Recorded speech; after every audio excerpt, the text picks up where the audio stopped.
도덕경에서 말하기를 잘 싸우는 자는 화내지 적을 않고 잘 이기는 자는 다투지 않는다. 진정한 강자는 무의미한 다툼에서 자신을 소모하지 않는다. 이것이 그들은 바로 두 가지 약자들이 최고 수준의 뛰어넘기 사고방식을 어려운 갖고 인식의 있다. 한계다.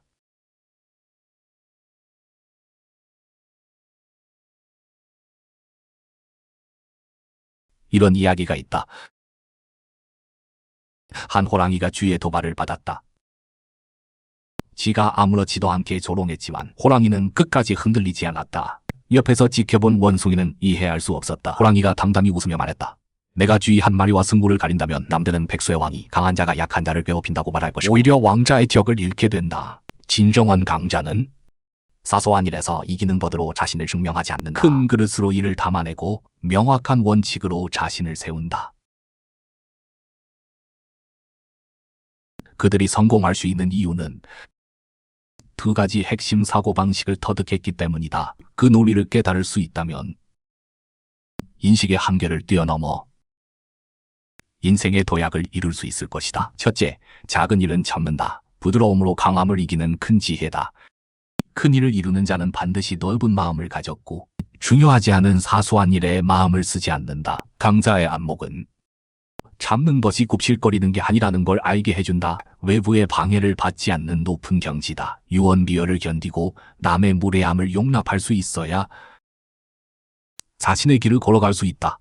하지만 이런 참음은 무작정이 아니다. 기준이 있는 명철한 판단이다. 겨우야 거위야 붉은 발로 맑은 물결을 젓는구나 라고 쓴 루오빈왕처럼 무축전을 통렬히 비판하는 글을 썼다. 말이 날카로웠고 조정의 모든 신하들이 루오빈왕이 반드시 보복당할 거라고 생각했다. 하지만 무축천은 이런 무례함을 전혀 개의치 않았다. 따지기는커녕 디렌지에를 불러 직접 비판했다. 루오빈왕 같은 재능 있는 사람을 왜 휘에 두지 못했느냐. 이런 참음은 나약함이 아니다. 작은 일로 큰 국면을 잃지 않는다는 걸 아는 것이다. 복수에 에너지를 쓰느니 인재를 아끼고 활용하는 게 낫다. 이것이 바로 강자의 핵심을 잡고 사소한 것은 놓아주는 명철함이다. 둘째, 큰 일에는 냉정하다. 선을 지키는 굳은 의지다. 작은 일을 잡는다고 해서 무한정 물러서는 건 아니다.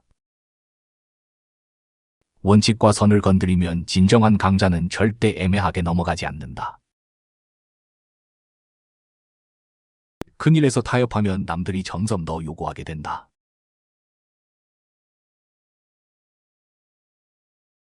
과감하게 결단하고 경계를 지켜야만 자신의 인격을 세울 수 있다. 춘추시대의 얀지가 초나라의 사신으로 간 이야기에는 이런 냉정함의 지혜가 숨어 있다. 초나라 사람들이 얀지에게 기선제압을 하려고 일부러 성문 옆에 작은 문을 만들어 키 작은 얀지가 개구멍으로 들어가게 했다. 이는 얀지를 모욕하면서 제나라를 깔본 것이다.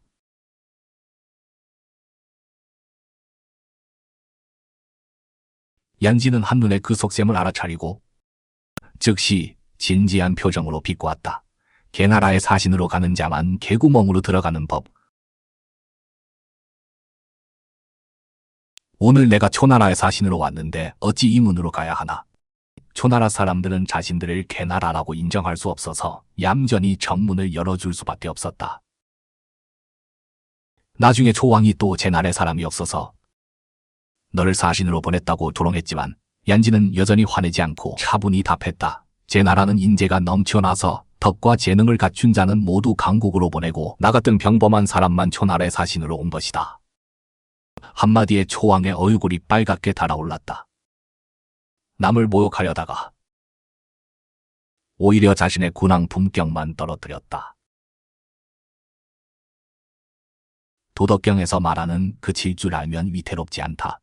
진정한 강자야말로 그침을 안다. 작은 일에서는 다툼을 그쳐서 마음을 큰 일에 쓰고 원칙에서는 물러섬을 그치지 않아서 선을 지키며 인격을 세운다.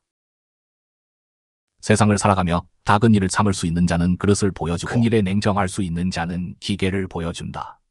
이래야만 진정한 존경을 받고 자신 인생의 주인이 될 수 있다.